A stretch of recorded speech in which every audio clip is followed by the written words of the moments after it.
Before I begin this story, I want to provide a bit of detail as to why I'm doing things differently for this video. As I'm sure many of you know, the third installment in the Conjuring universe was released on June the 4th. Given the long-anticipated release of this film, I thought it would be fun to dedicate a few episodes to the real-life events that The Conjuring, The Devil Made Me Do It is loosely based on. I've been a long-time fan of the Conjuring universe, as well as Ed and Lorraine Warren. For those of you who are not familiar with the Warrens, Ed was a self-professed demonologist, and Lorraine a professed clairvoyant and medium. The couple helped to investigate a number of prominent cases such as that of Annabelle, Amityville, the Enfield Poltergeist, and the story I'm about to share with you. As a note, the story I'm about to tell you has not been fictionalized and is derived straight from the facts surrounding this particular case. I shall be releasing this in 2 parts as there is so much content. So make sure you subscribe to my channel and hit the notification bell so you don't miss out on the next part. It was July 2nd, 1980 in Brookfield, Connecticut. Brookfield was a small historical town, founded on Puritan values. It was also where Carl and Judy Gratzel raised their children, Debbie, 26, Carl Jr., 14, Alan, 13, and David, 11. In the nearby town of Bridgeport, Debbie was living with her son, Jason, boyfriend Anne Cheyenne Johnson, his mother Mary Johnson, and Anne's 3 younger sisters. Debbie was excited because they were all getting ready to move into a house in Newton, which was just across the line of Brookfield, closer to her family and her job. Everyone in the Johnson household was excited for the move. The new home promised more space, and it was located in an area that was lower in crime. The perfect place to raise young children. Little did Debbie and the Johnsons know the turmoil that they would face from the minute they stepped foot in the house. Debbie, Anne, and Jason arrived at the new home first. However, their dog was less pleased about his new home, refusing to step foot inside the house. Anne put it down to the house being too hot. It was 90 degrees outside after all. Eventually, Judy Glatzel arrived with her 3 sons to help Debbie and Anne get settled in. As you can imagine, this was a new place to explore, and for 3 young boys, this was a new adventure. As Carl Jr., Alan, and David ran around the home, they ended up in a bedroom that still had the waterbed from the previous owner. Not wanting anything to happen to the bed, Judy sternly scolded them to get out of the room. David, however, stayed behind because he noticed the surface of the waterbed moving, even though no one had been on it. Thinking it was a trick of the light, David turned to gaze out the window and was pushed by what felt like 2 large hands on his stomach back onto the waterbed.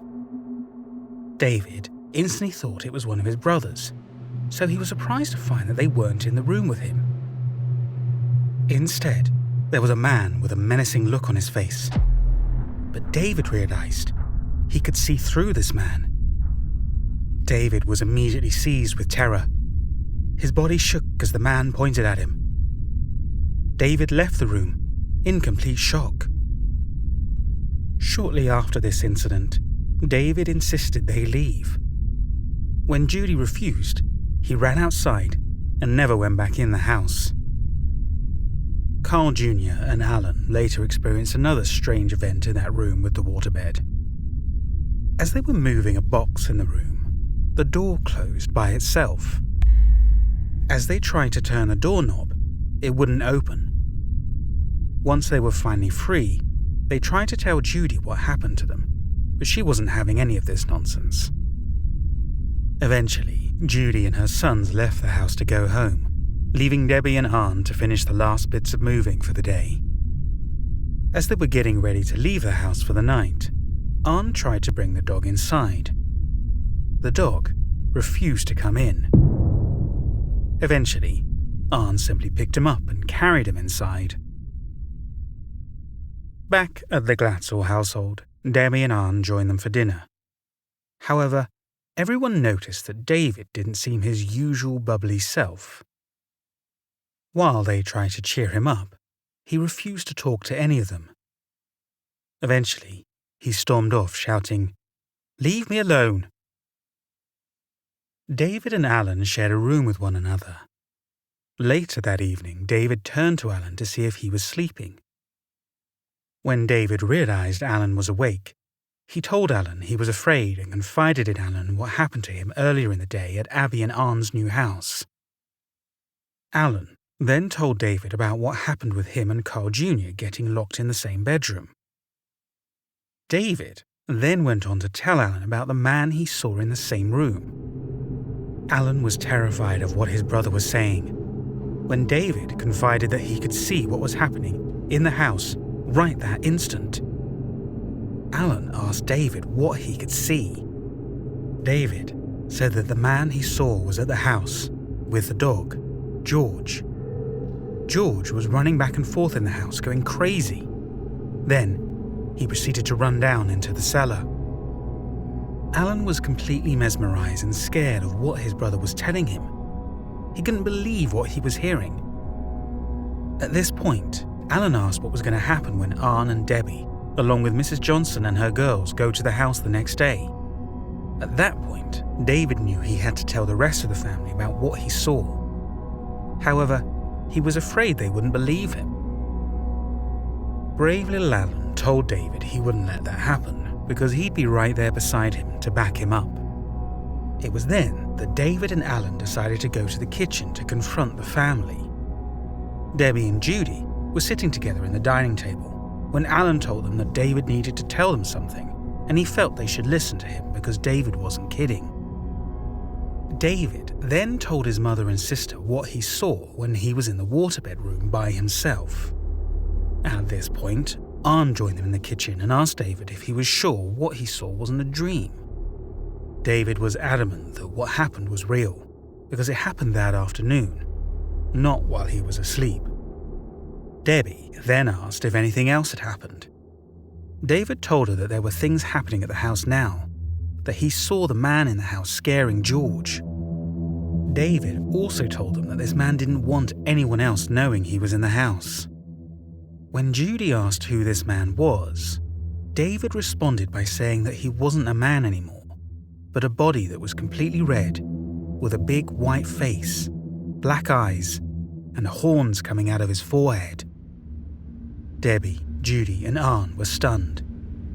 They couldn't believe what they were hearing. David proceeded to tell them that this man asked him to take down the holy car of St. Michael in his bedroom and take all the crucifixes out of the house. If these demands weren't met, the man threatened to punish David. Arne continued by asking David if he could see what was happening at the house now. David told him that George was scratching hard at the door to the locked room downstairs in the cellar, because that's where the ghost man came from. George had also scratched at the inside of the front door to the house. At that point, Debbie had heard enough. She turned to Arne and told him she refused to move into that house. They were going to go back in the morning, move their stuff out, and tell Mrs. Johnson that she shouldn't move in either. They were going to get their deposit back and find another, safer place.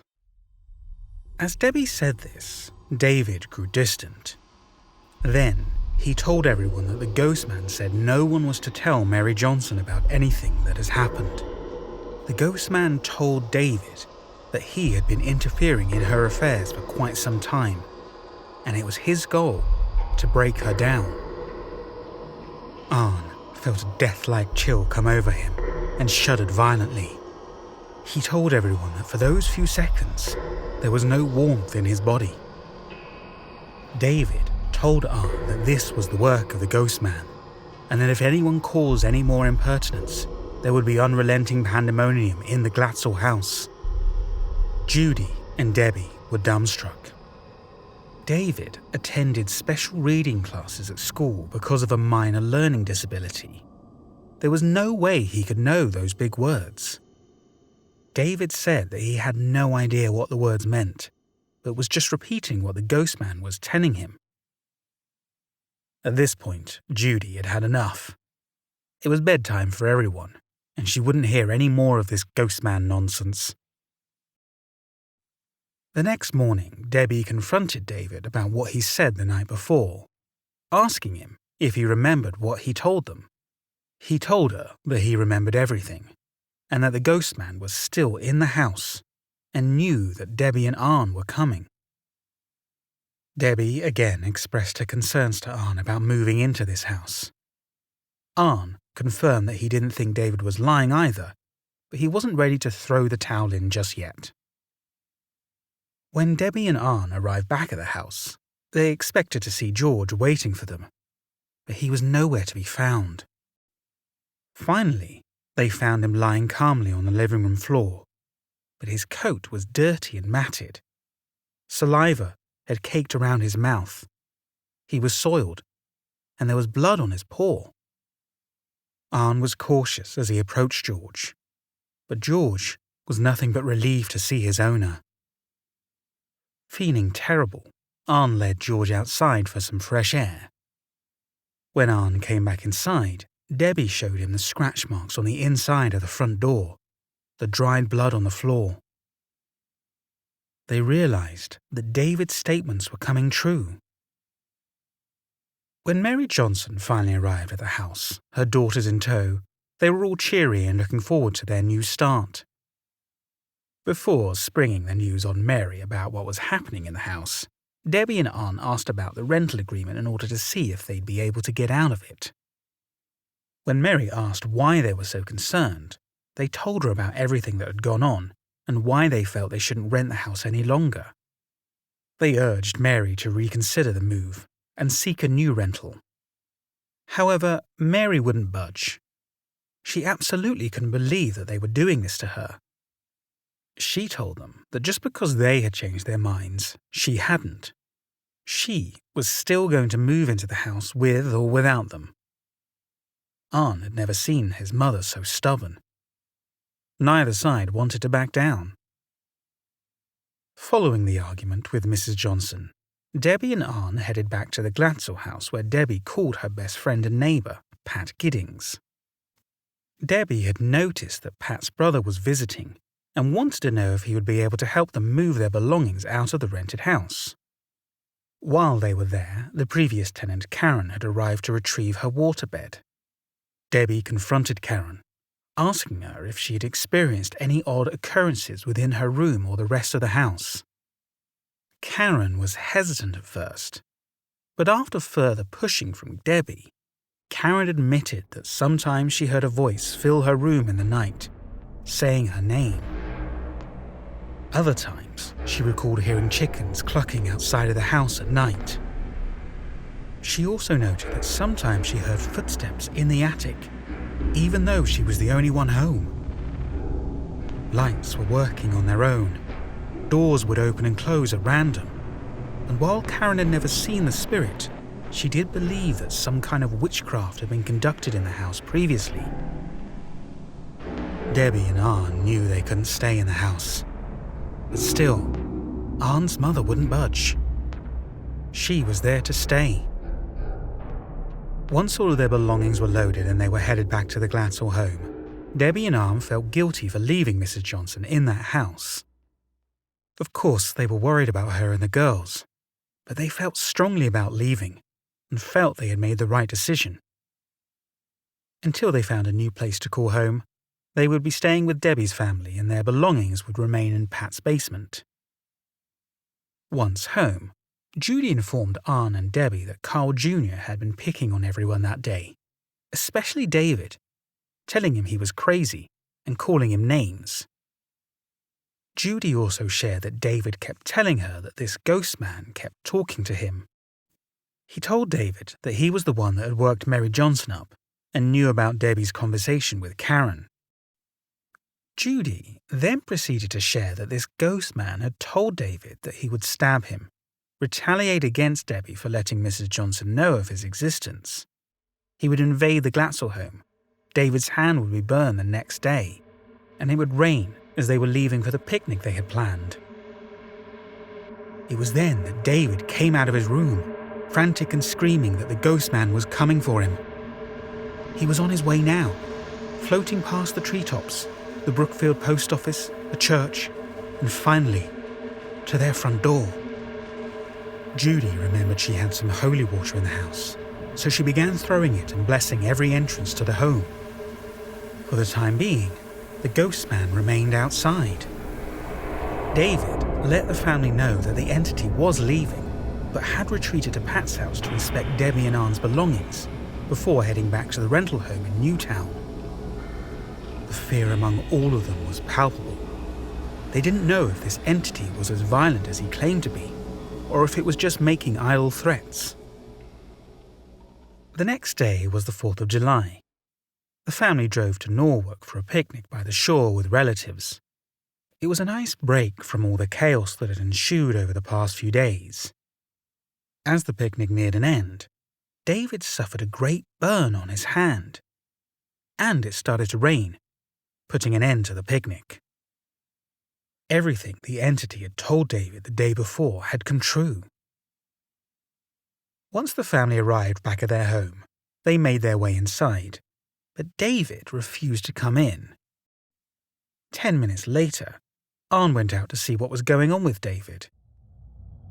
He was utterly terrified, because while they were out, the beast had made its way inside the house, through the attic.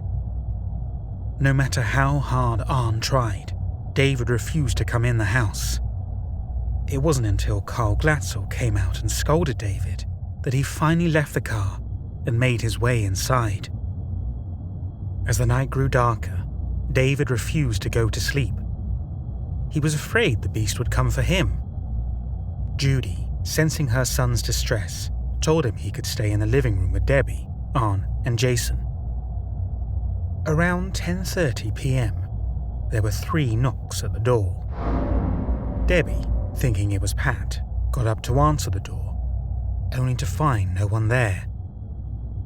Debbie shrugged this off until a few minutes later, they all heard a loud boom coming from the attic, and then footsteps. Anne decided he was going to take a look, but David pleaded with him to stay away. It was just the beast making the noises, and they shouldn't go near him. Anne went to inspect the attic anyway, noting that there was nothing odd, but it was incredibly cold for a summer's day. Diabolical manifestation had begun. The next day, Judy asked David how he was feeling given all the events of the last few days. David told her that he was fine, but he was scared. The beast had told David that he should only listen to him, say his prayers to him, and obey him. If he didn't do this, the beast threatened to have him stabbed or shot. Judy didn't care what the beast had told her son. She wanted answers and wanted to know where this thing was right now. David told her that the beast had been staying at Pat's house, among Debbie and Anne's belongings. This beast was now floating between the 3 houses, and Judy couldn't understand why. When she asked David, he told her it was because he wanted to retaliate against the Glatzels for telling Mrs. Johnson about him, and he had actually been with them a lot longer than they knew. Judy felt that the power of Jesus was stronger in their home than the beast could ever be. But when she told David this, he just told her that the beast said that he was more powerful than Jesus. Then the beast slapped David. Judy saw before her eyes David's head spin to the side with a huge red mark on his cheek. Judy was furious, but refrained from cursing this beast when David told her that all that would do is make him more mad. That evening, the activity began. Scratching noises in the walls, muffled pounding, and other strange sounds that could be heard through the home. Everyone but Carl Sr. and Carl Jr. heard the noises. For the next few nights, David was forced to endure torment and beatings from the beast, while the rest of his family was forced to watch. They had no idea what to do. They couldn't see this beast, and if they did anything to intervene on David's behalf, this just enraged the beast more. The beast became more brazen by joining all of them in the living room each night, making louder noises and beating David. At various times, the beast kicked David in the stomach and even choked him. The family was at a loss for words as marks appeared on David's neck. As time wore on, Judy had had enough. She could handle the banging and the scratching, but the minute the beast became violent with her son, she drew the line. It was time to seek out help. On July 8th, Judy was determined to get help for her son. She had been told previously about the Warrens, but she wasn't able to find a number for them at the time. Instead, she turned to Father Dennis, who was the older priest that had been working with David on his catechism to make his first Holy Communion. However, as Julie picked up the phone to call Father Dennis, she hung up after the first ring. What on earth was she going to say to him? Would he even believe her or think she was just crazy? That night, at dinner, Carl Jr. began taunting David again. David remained unfazed, but Arne had had enough. Turning to David, he asked them where the beasts were. David told him they were in the kitchen with them, around Carl Jr., and they were the ones making him behave this way. The entities start every fight in the house. They love it. Until that night, no one else had seen the beast taunting David. But as the family was gathered in the living room watching TV, Debbie noticed movement above her. She tilted her head up and simply stared. David was the only one to notice what she was doing. He approached her calmly and told her to stop looking at the beast. Debbie then asked if the beast he saw had high cheekbones, a long nose, pointed ears, and black eyes. David nodded. He also had a moustache, goatee, and horns. The sight of the beast itself didn't scare Debbie. No, it was the fact that she felt like he was drawing her in, flooding her.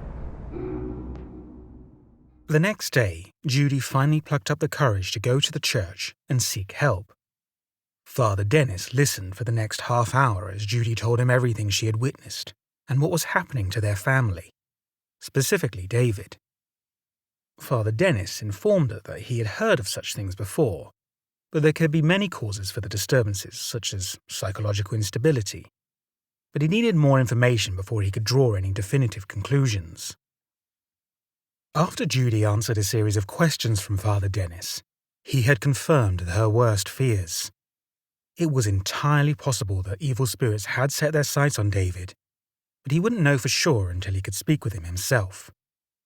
Father Dennis had no way of knowing what was tormenting David yet, but he was firm that the church did not believe in ghosts, only in good and evil spirits. As a first step, Father Dennis sent Judy home with 6 holy candles that she was to place around her home. The idea was that the candles were meant to be spiritual in nature and could cause the entities to leave. But if the candle didn't work and more issues occurred, she was to let Father Dennis know immediately. Once home, Julie lit the candles around the house and prayed that they would work. And they did. Until midnight. The knocking began again, and they could all feel some sort of presence in the room with them. In the morning, David told everyone that the beast and 2 of his helpers had been in the room all night, laughing at him, threatening him with shootings and violence, all because his mother had brought home the holy candles. Throughout the morning, there were whispers, knocking, candles thrown, and Judy's makeup had been thrown all over her bedspread. Cloven footprints appeared in the mess. 10 minutes later, Father Dennis arrived at the house, but as soon as he did, all of the tormenting came to an abrupt halt. Father Dennis listened to David's account, hoping it was just his imagination. But after hearing what David had to say, Father Dennis felt the best way forward was to bless the house. He proceeded to bless every room in the house, starting with the basement. While this was not an exorcism, it was a way of dedicating the home to the Spirit of God in hopes that this would cause the beast and his minions to abate their attacks. Before he left, Father Dennis also blessed David and had the family recite the Our Father and the prayer to St. Michael. That night, Things felt like they were getting back to normal. Even Carl Sr. noted a dramatic change in the home. David even slept in his own bed. Judy went back to her room with Carl Sr., and Debbie and Arne finally felt they would be able to think of their new future come morning.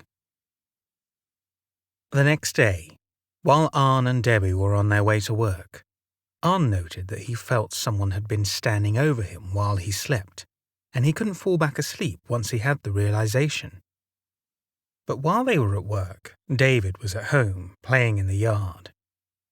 Around 3 p.m., he came in for a glass of water and saw a big model dinosaur of Jason's on the floor near the fridge. David thought nothing of it and got his glass of water. As he turned away from the sink, the dinosaur's jaw began to move, telling him to beware and that he would be stabbed. The dinosaur went still, and David rushed out of the house to tell his mother. Judy refused to believe this. Things felt like they were finally getting back to normal, and all the steps they had taken must have worked. When David went up to bed that evening, he couldn't sleep. As he laid awake and alert in the dark room, he continued to feel a sense of unease. David had a feeling something was about to happen. After midnight, the entities began to approach. The beast came first to David's bed, calling him names and telling David he had insulted him by trying to bless the house. As the beast kept on berating David, 2 more helpers arrived and began screaming at him as well. This continued for the majority of the night. David was too frightened to move. More entities appeared, 40 in all, each a different monstrosity, each here to stay. The next morning, David told his mother what he had witnessed the night before. Judy immediately phoned Father Dennis and told him what happened. He arrived within the hour to the Glatzel household. Father Dennis knew that the Glatzel family needed serious help, but he was not the man for the job.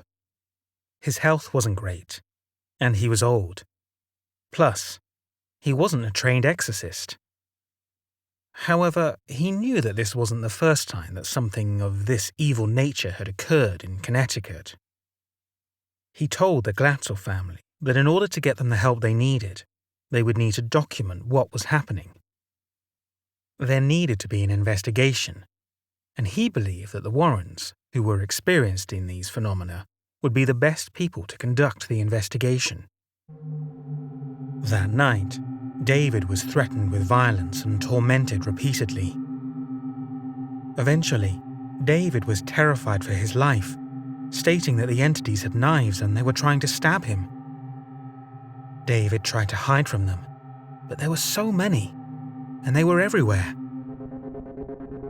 The following morning, July 13th at 4 a.m., David was stabbed, fulfilling the prediction from the dinosaur.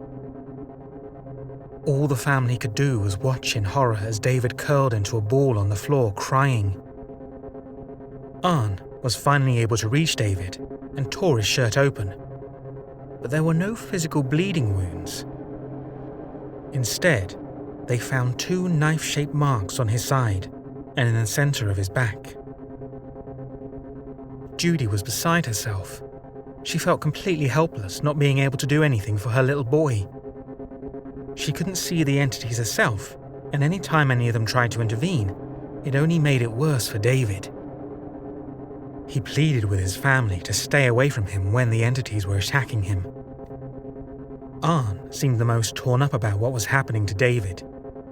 David was like a little brother to him. He tried to take the beatings himself, even challenged the demons, telling them to come to him instead of David. The demons just laughed in his face.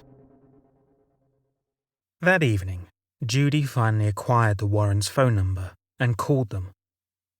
After answering a series of questions about what had been going on since the beginning of July, they asked her if a doctor had been consulted yet.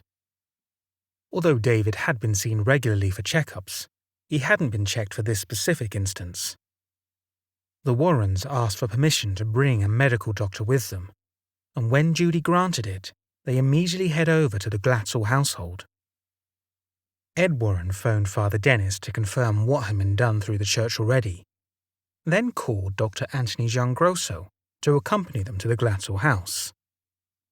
Little did Ed and Lorraine know at the time that this would become one of the worst cases they had ever worked on. The Warrens, along with Dr. Giangrosso, arrived at the Glatzel house at 11:30 p.m. On the way into the house, both Ed and Dr. Giangrosso tripped on the steps at the front door. Carl Jr. approached them out of the darkness, telling them that they had no business being there because everything that David said was made up. However, they decided they wanted to find out for themselves. Dr. Giangrosso, the Warrens, Judy, David, Debbie, and Arne all sat around the table. Ed noted that Carl Sr. was curiously absent and had gone to bed an hour earlier. Putting that aside, Ed Warren set up a tape recorder and began by asking everyone present to state their name, address, and age. The purpose of this was to be able to keep a record of everyone present. From there, Judy explained all the events that had occurred up to this point. As Judy recounted the horrific scenes they had witnessed in the past days, Ed and Lorraine searched for clues that would help them to determine whether or not what was happening at the Glatzel household was visionary, psychological, or demonic.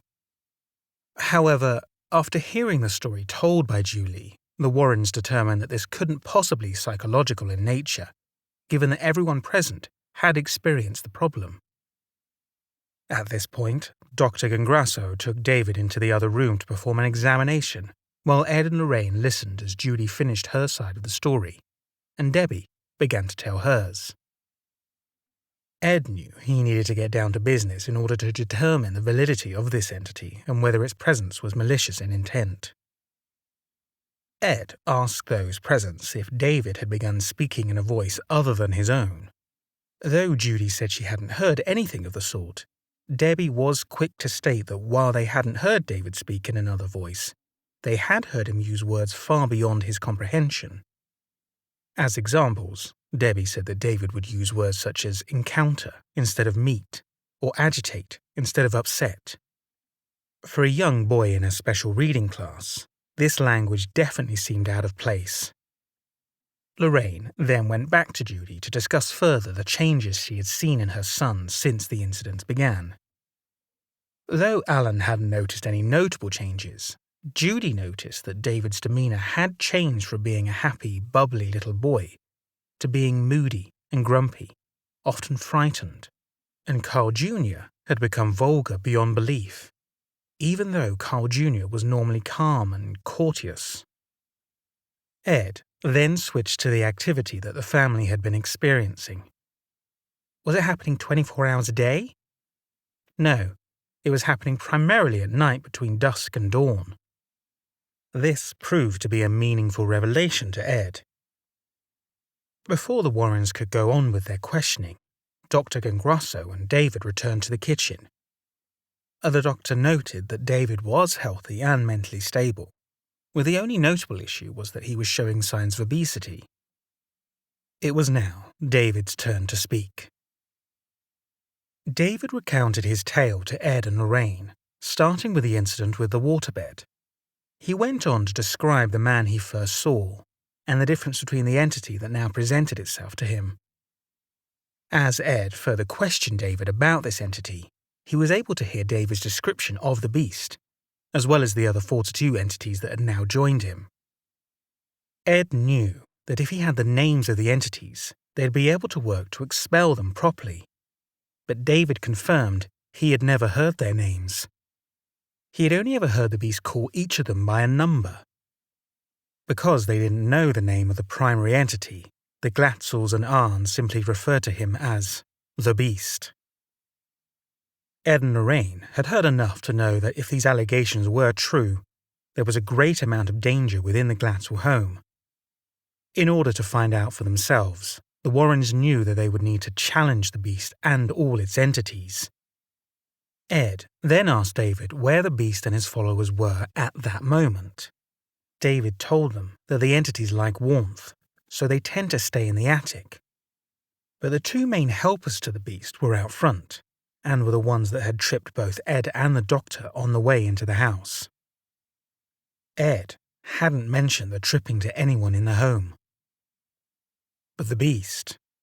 Where was the beast? David told them he was in the living room, sitting in the rocking chair. The beast had claimed this chair as his throne.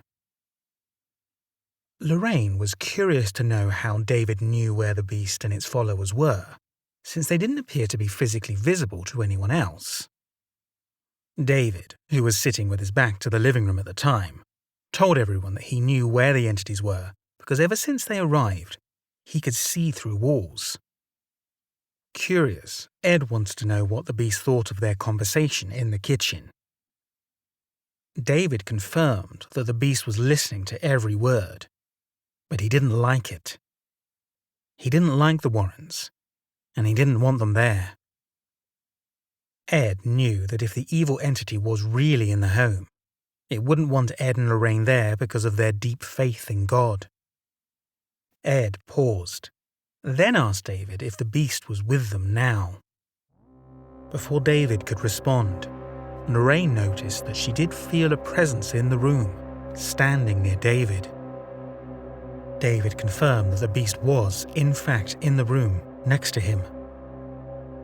Ed wanted his wife to confirm what she saw, but all she was able to note was that it was a distinct mass, about 6 feet tall. The beast wasn't showing himself, his full self, to Lorraine. Ed began to taunt the beast, saying he would take his picture and show it to the world to prove the beast existed. This angered the beast, as he saw it as a challenge from Ed. However, Ed wasn't concerned. He didn't think the beast had the power to do anything against him.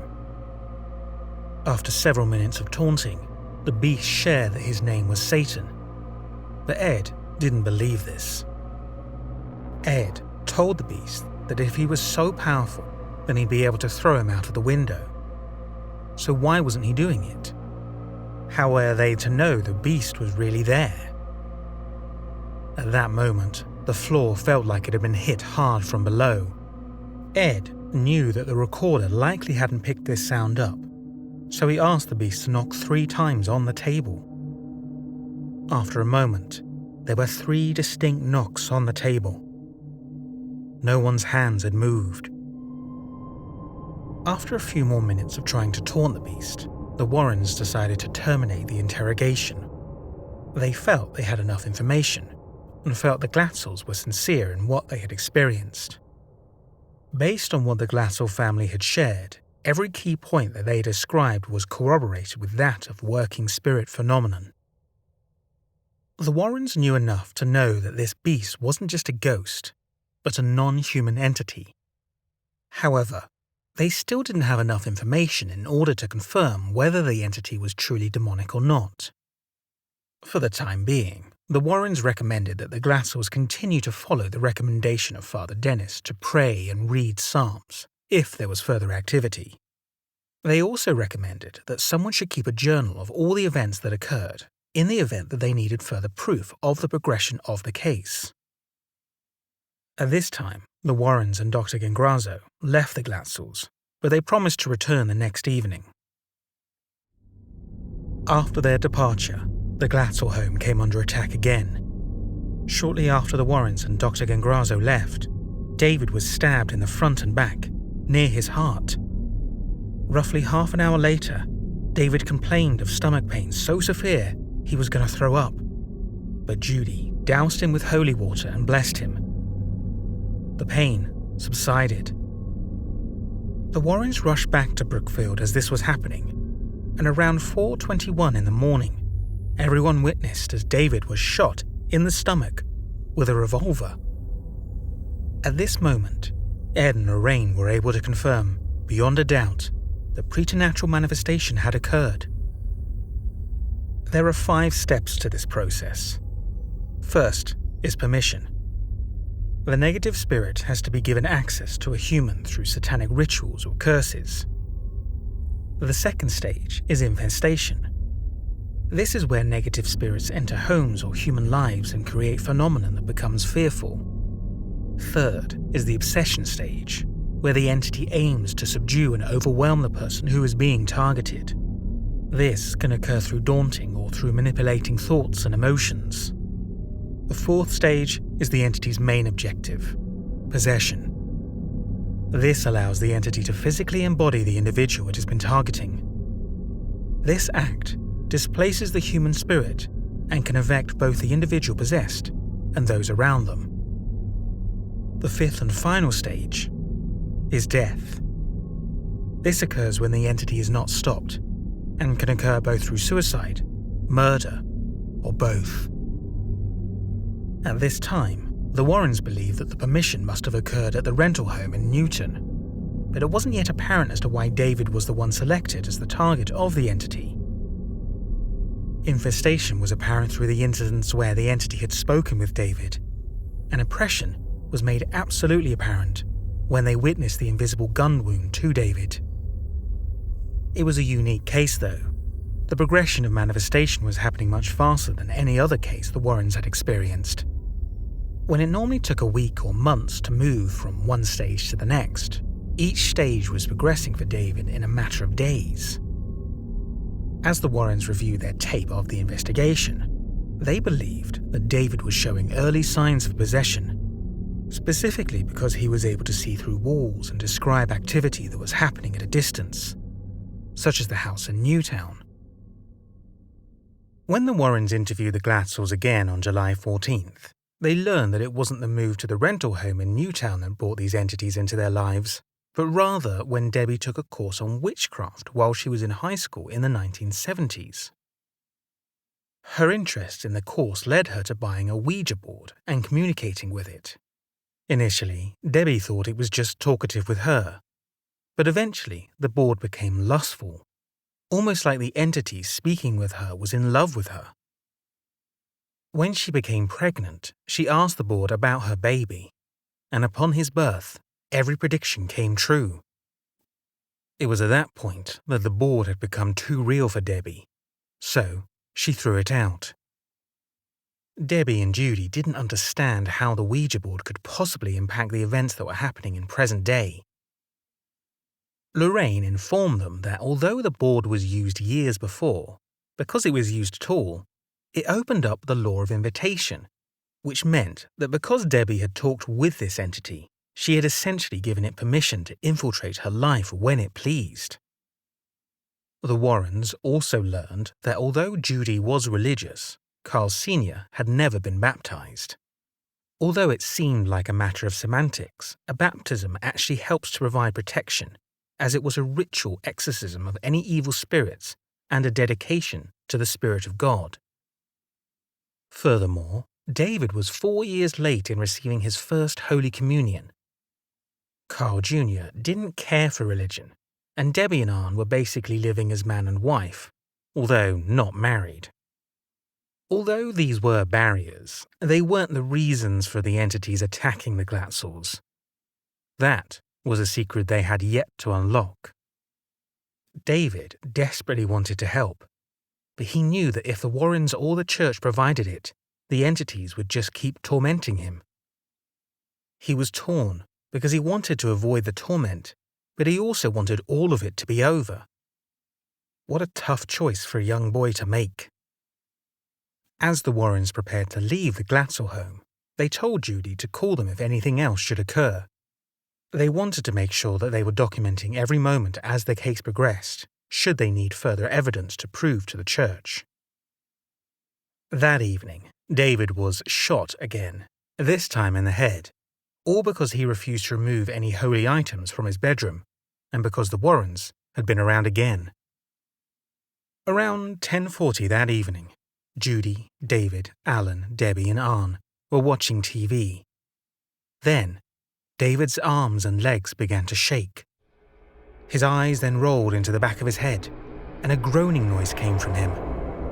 The family was horrified, Debbie not knowing what to do, yelled at Arn to get the holy water. By the time he returned, David's eyes had returned to normal, but the pupils were fully dilated. As Arn tried to throw the holy water on David, the entity spoke through David, telling Arn to get away from him with that foul substance. The entity speaking through David continued to taunt Arn. Arn tried to reach out for David, but when he did, he leapt forward, leeching onto Alan. David wrapped his arms around his brother's throat and drew a penknife from his pocket. He threatened to kill Alan if Arn threw any more holy water on him. Eventually, Arn found his opportunity. He sprang towards Alan, knocking David off of him and back towards the couch. Arn tried to go after David, but he ran away until Arn was able to wrestle him to the floor. Arn began reading Psalm 23 to David. "The Lord is my shepherd, I shall not want. He taketh me to lie down in green pastures. He leadeth me beside the still waters. He restoreth my soul. He leadeth me in the paths of the righteousness for his name's sake. Yea, I walk through the valley of the shadow of death. I will fear no evil, for thou art." Arn stopped cold as he witnessed David's stomach began to swell like a balloon. Arn pushed on, reading the passage through 2 more times. When David's stomach deflated, he then stopped breathing and began to turn blue. Debbie tried everything she could think of to help him, but to no avail. Arn tried chest compressions, nothing was working. They feared the worst. As Judy began to dial 911, they heard a moan come from David. The terror stopped the moment the Warrens pulled into the driveway. Judy was terrified. She thought she had just witnessed her son being possessed. When she explained what had happened to Ed, he told her that David hadn't been possessed. Although something may have been speaking through David, he wasn't possessed because if he had been, there would be absolutely no doubt. As the Warrens left the Glatzel home in the early morning hours of July 15th, they knew that something more needed to be done. They didn't want to scare the family more, so they decided to raise their concerns with Father Dennis. Based on the Warrens' judgment, the Glatzel household needed an exorcism. The Warrens learned that Father Dennis had come to the same conclusion. Oddly enough, as this conversation between the Warrens and Father Dennis occurred, all of the activity at the Glatzel's home came to an abrupt stop. The entities made their way back to the home in Newtown and stayed there. When Judy confronted David about why the entities left, David had simply said that they felt that the Glatzels were too much trouble. When Father Dennis arrived to the Glatzel home the next day, he was beyond relieved to learn that the exorcism may not be necessary after all. As there was no longer anything to expel from the home, there would be no need to conduct the ceremony. However, he was still worried that something more could have occurred, so he urged the family to remain vigilant, keep the holy candles lit, and keep praying. Father Dennis departed the home, leaving a book so David could study for his first Holy Communion, and a further holy relic of St. John Bosco. Although all seemed peaceful in the home, Debbie and Arn were fearful that the entity hadn't really left them for good. They decided to visit Arn's mother at the house in Newtown that following Sunday. Hoping for the best, they were sadly let down. Mary was beyond bitter and hostile, and she refused to believe that there was anything supernatural and dangerous in her home.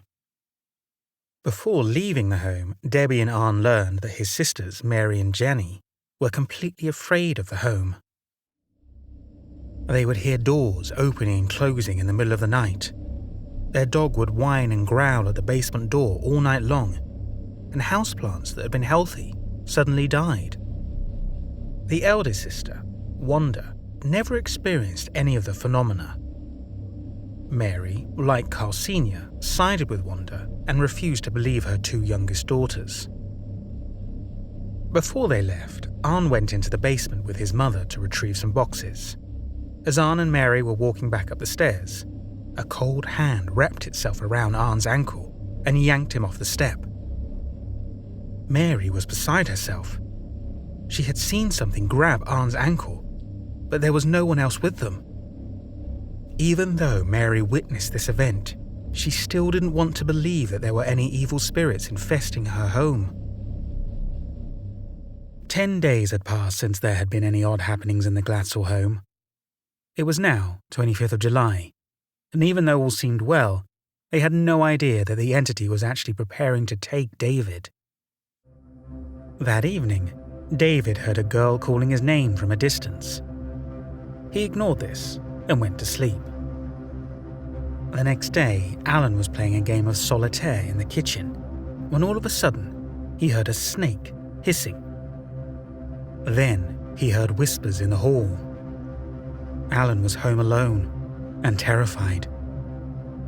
When the rest of the family returned, it was to find young Alan in tears. Flies began to appear in the home. Not regular houseflies, but large, fat ones that would hang out in distinct areas, such as near windows or in the corner of a ceiling. Try as the family might, they could not kill these flies, no matter how many attempts they made. They had no idea how they had entered the home, considering they had air conditioning and the windows were kept closed. David was able to confirm to his family that these flies had been released by the entity. Originally, the flies had only been visible around the entities, but now they had made themselves apparent in the physical world. Although these incidences weren't on the level that the family were experiencing, they still disturbed them. Judy decided to phone the Warrens and confer with them. The Warrens noted that what they were experiencing now almost always happened at the very beginning or the very end of most cases. It was a way in which the entity aroused fear. In an attempt to help Judy neutralize the spirits, Ed suggested she say some prayers around the home again. The entities were smart. They knew that as long as the Warrens and Father Dennis were around, every attempt possible would be made to stop them. Though things had been tame, all was about to change. On July 27th, Father Dennis headed to Ireland and was to be gone until September. He phoned the Glatzels to let them know that if anything else occurred, they could phone the assistant pastor, Father James Grosso, or the newly ordained priest, Father William Millea. While both of the men were aware of the issues in Brookfield, if anything else occurred, the Warrens would have to debrief them further. As soon as Father Dennis's plane had departed, chaos ensued at the Glatzel home. That evening at dinner, the freshly made cake rose off the counter and smeared itself along the bottom of the kitchen cabinets. Later that evening, Judy's makeup case flew off the table and hit David in the chest, then the ear, and after Debbie moved the case to the bathroom, it flew at David a third time. At 1:15 in the morning, the whole family was startled awake by what sounded like an explosion coming from David in Alan's bedroom. Alan attempted to record what was happening with his tape recorder, but David told him it was no use. It wouldn't run. And David was right. David sat in his bed transfixed. A blue ball of light was approaching him. Although no one else could see it, Judy and Carl Sr. could tell their son was terrified. When they asked him what he was seeing, he told them that the beast had come for him. Judy asked what the beast wanted from him. David slowly turned toward her and said, in a voice quite unlike his own, "His soul." The next morning, Judy called Ed Warren and recounted the tale of the night before. David took the phone from his mother and frantically relayed to Ed what the beast had told him the night before. The beast was coming for him, and now that Father Dennis was out of the way, he'd have no trouble. He was here to stay, and everyone that gets in his way will be sorry. The beast threatened to make everyone betray one another, and death will occur. Nothing will stop him. Ed asked David who the beast said would die, but David didn't know. All the beast told him is that they would know when the time comes. Later that evening, David was attacked again. He was slapped and punched, just like before, but this time with a new ferocity, as if the beast was trying to kill the boy. The afternoon of July 28th, Judy walked into the living room to find David on his back, trying to free himself from being strangled. Although Judy's cries stopped the attack, as David stood up, he was punched so hard in the stomach he was sick everywhere. The beast didn't let up there. A few hours later, David ran in from outside, screaming in pain, because the beast's helpers had been whipping him. When Judy lifted his shirt, there were welts all across his back. Judy was at a complete loss. It seemed like nothing she attempted did anything to abate the spirits. She was tired of seeing her son tormented, but she didn't know what more she could do. Nothing that had been tried so far had worked. All she wanted to know was what her family had done to deserve this, and what she could do to make it stop.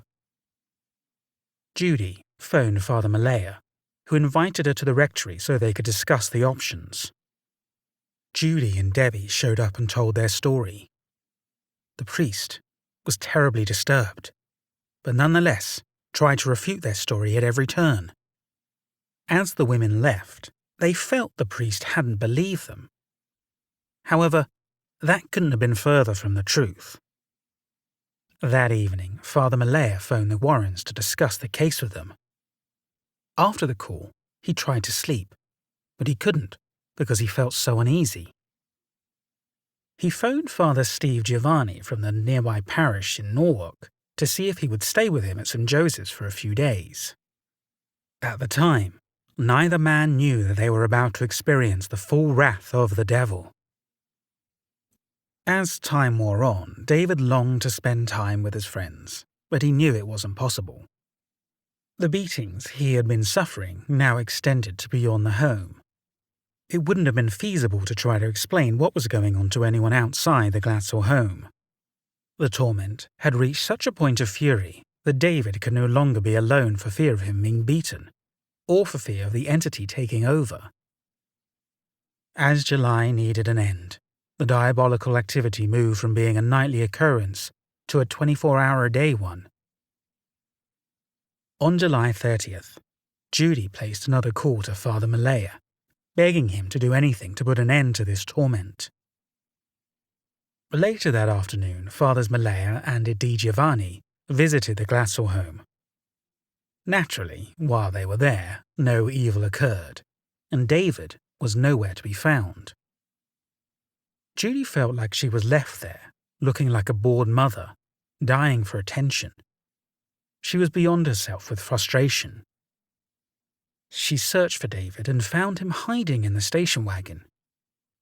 As she brought him inside, he went completely insane at the sight of the priests, threatening to kill them. He ran to the bathroom and fled through the window.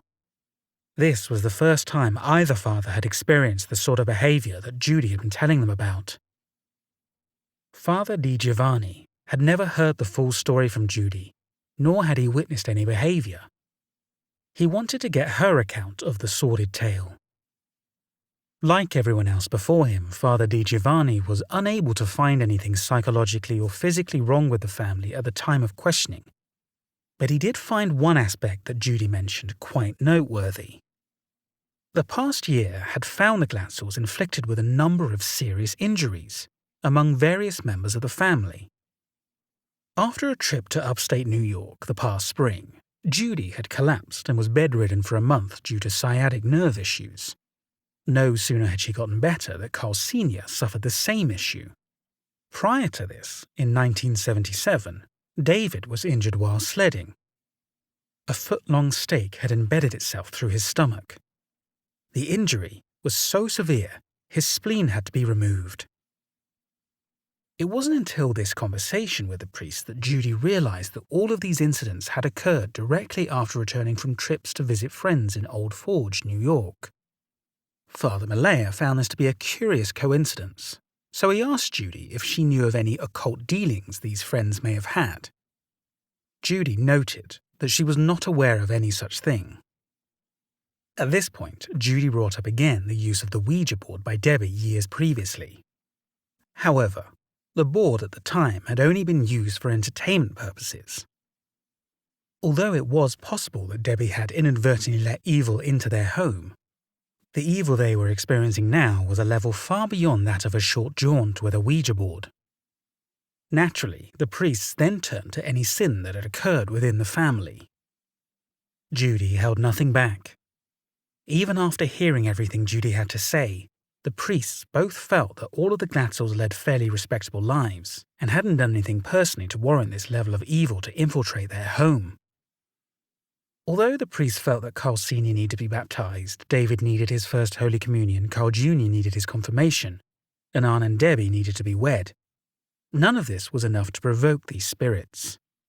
Father Di Giovanni then asked about all of the strange happenings that had been occurring in the home.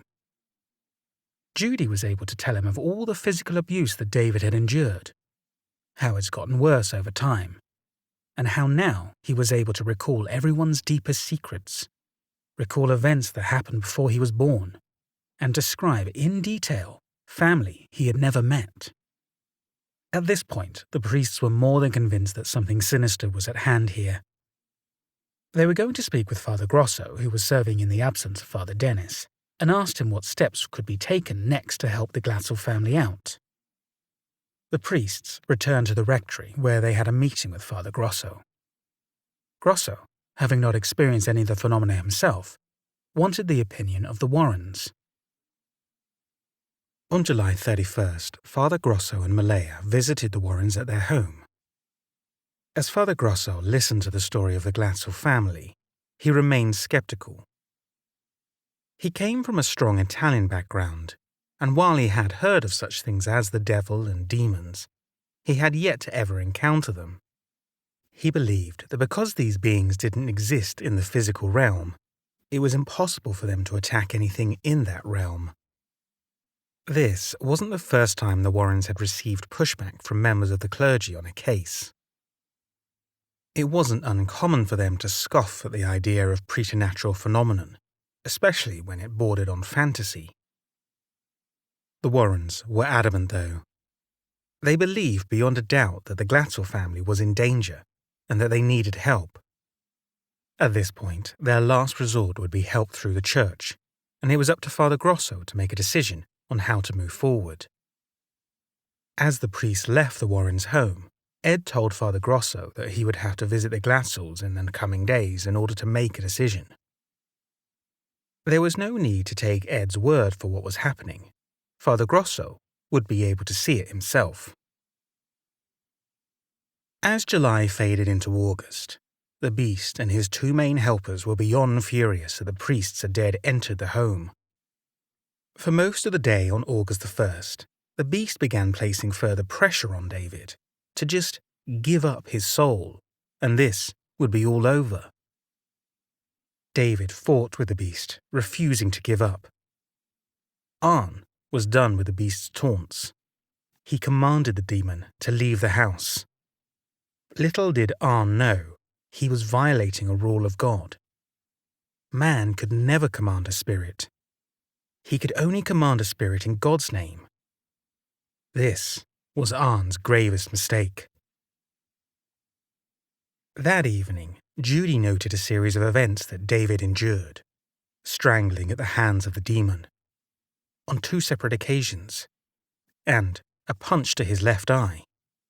The hit was so hard that everyone heard it, and this time, Carl Sr. witnessed it. He couldn't ignore what was happening in his home any longer. Immediately, he turned to Judy and said he wanted a priest in the home by the time he got back from work that evening. The next morning, Arn went out to start Debbie's car in order to warm it before she left for work. As Debbie was getting ready to leave, she heard David call for her, a note of panic in his voice as he asked where Arn was. Debbie told David that Arn was out at the car. David immediately lost it, screaming that Arn couldn't be out there because the beast was there with 2 of his helpers and they were going to wreck the car with Arn in it. As Arn sat in the car waiting for Debbie, the engine began racing even though the car was in park. Arn tried to test the gas pedal to see if it had become faulty, only to find it was already pressed all the way down to the floor of the car, In a panic, he pulled the emergency brake and took the keys out of the ignition. But the engine kept running. Arne knew something was up, and his best chance now was to leave the car. But when he tried to open the door, it wouldn't budge. As Arne looked up, he saw the beast standing in the driveway, pointing at a tree in the distance. Then, the car jerked wildly into motion, hurtling towards the tree. Arne was in a panic. No matter what he tried to do, the car wouldn't stop, and he seemed to be trapped. At the last moment, as the car was about to collide with the tree, the car slid on some wet mulch, causing the car to tip on its side, mere feet from the tree. The family was beside themselves with fright, especially after the events of the previous night and morning. Judy instantly called the Warrens and the priests, desperately trying to get one of them to stay with the family that evening. Father Grosso and the Warrens both agreed to come later that day, but the minute Judy was off the phone with them, Carl Jr. lost it on his mother. He couldn't believe she had the audacity to call the priest and the Warrens and invite them into their home. Carl Jr. was so enraged that he threatened to kill any one of them that entered his home. Judy checked that all of the guns were safely locked away, and once confirmed, she spent her time fretting that the beast would lay dormant, as it had done before, when others had shown up at the home. However, Judy needn't have worried. Around 6 p.m., 3 knocks were heard at the front door, but no one was there. When Carl Sr. arrived home, he was relieved to learn that the priests and Warrens were on their way. Father Grosso arrived at the Glatzel home around 9 that evening. It was hot, and there was a hazy summer fog that had settled in the neighborhood. But otherwise, everything seemed fairly normal. However, as Father Grosso began walking towards the house, he heard a low growl emanating from the fog. Immediately, he was frozen. Where had the noise come from? After a few seconds, he took a few tentative steps forward, and when nothing else occurred, he made his way to the front door of the Glatzel home. The family was gathered in the living room, and everyone was introduced to Father Grosso. But as they all began to take their seats, Carl Jr. went on a tirade, stating that nothing was wrong with the home, there were no demons in the house, and that what they need is doctors or cops. With that, he stomped out of the room. Until this point, David had kept his mouth shut. But when Father Grosso addressed him, David turned to his mother and told her to get him out of the house. The priest didn't flinch. Instead, he asked David if that was how he normally addressed members of the clergy. David laughed in his face. Needless to say, Father Grosso's initial encounter with the Glatzel family wasn't going so well. But he stuck things out. Over the next 45 minutes, he, like everyone else before him, asked the Glatzels about their mental history, if David was on any medications, if the parents beat their children, if horror movies were watched in the home, or was there any issues with alcohol or drugs. The Glatzels were insulted by these questions. It was clear to them that this priest didn't believe a word he had heard about their case. Arne and Debbie both tried their best to back up everything they had said, but to no avail.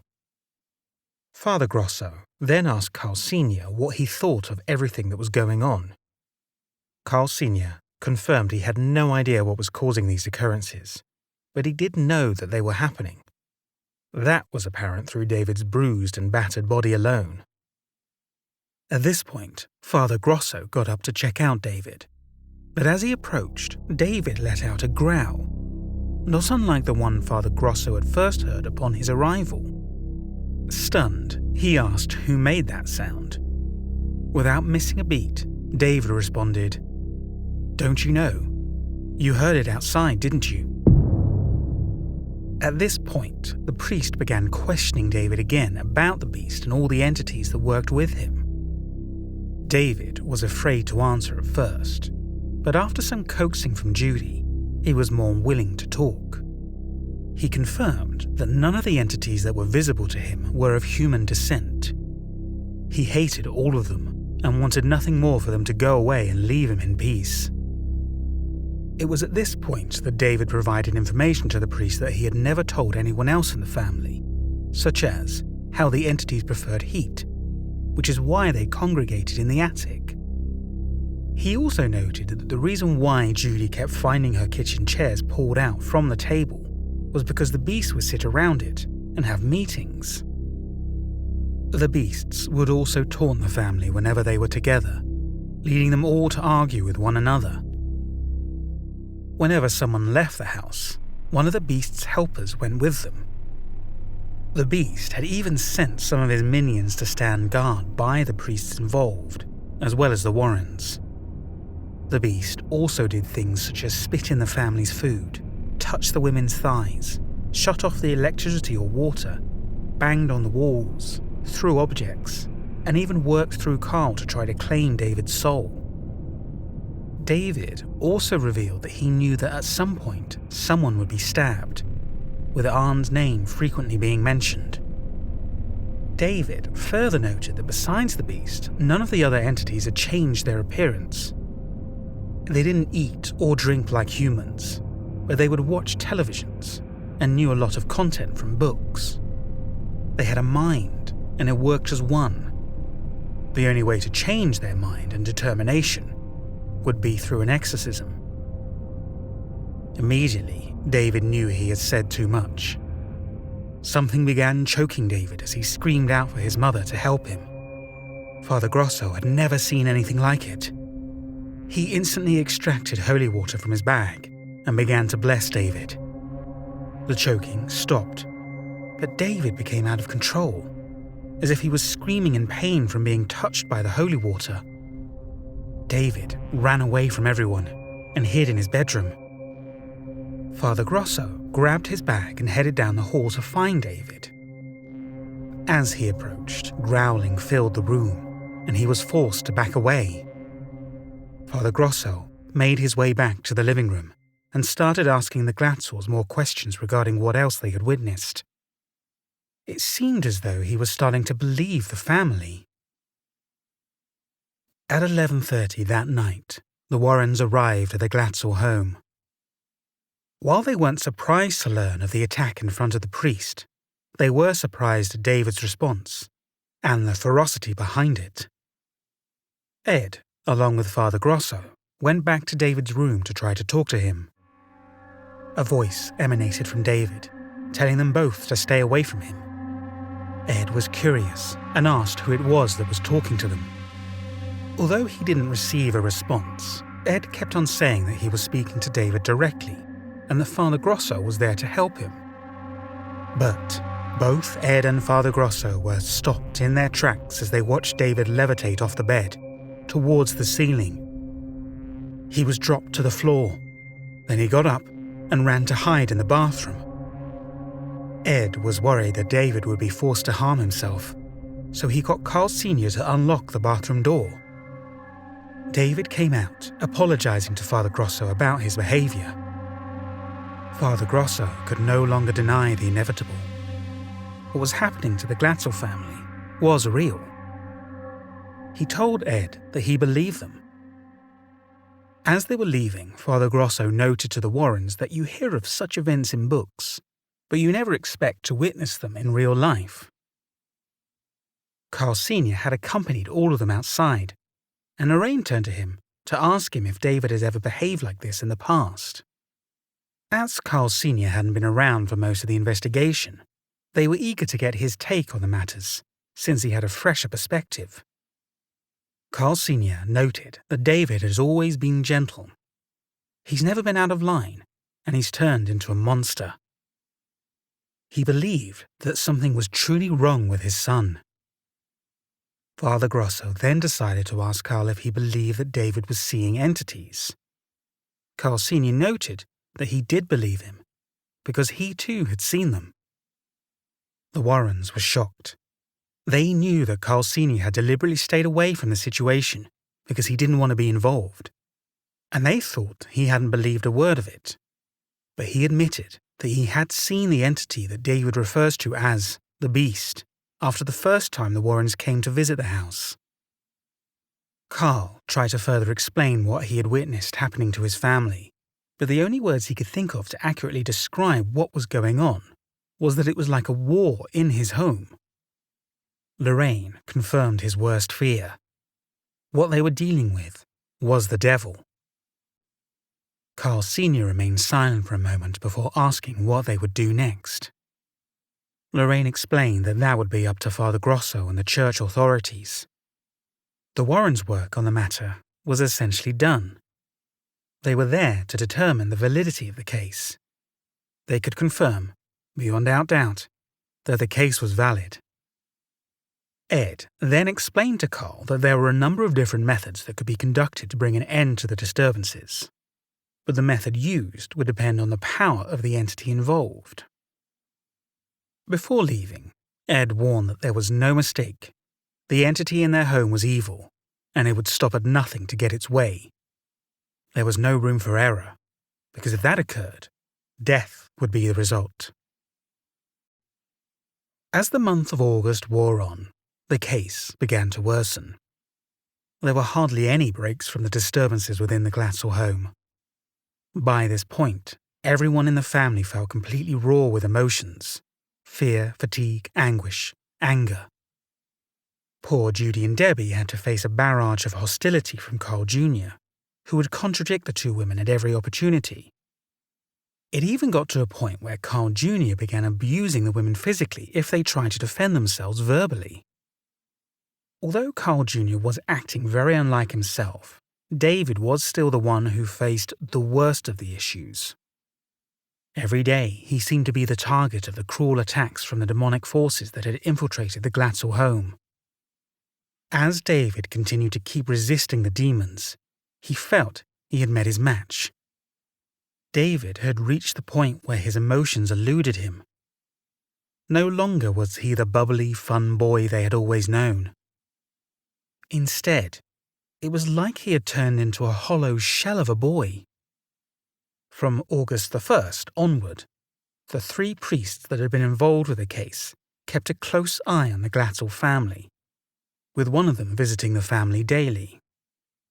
They had recommended an exorcism, but until this was approved by the church, all they could do was pray and bless the Glatzel home, hoping this would be enough. Although David had this protection and did his best to keep resisting the demonic forces, he eventually couldn't resist them any longer. On August 6, 1980, David became possessed by the devil.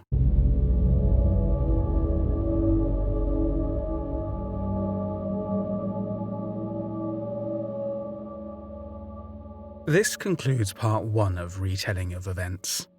Part 2 will be released in the coming weeks. This has been written by Kylie Deverell and narrated by me, James Deverell. Thank you for watching and/or listening to this video. If you enjoyed it, please go ahead and hit the like button, and if you don't already, go ahead and subscribe to my channel and select the notification bell so you don't miss out on any of my future uploads. Please leave a comment on this video letting me know what you thought of it. Comments really help with the YouTube algorithm and will really help my channel to grow. If you want to support my channel even further, there are a number of ways you can do so.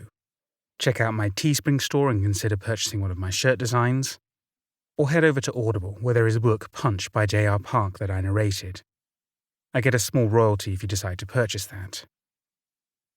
Thanks again for watching.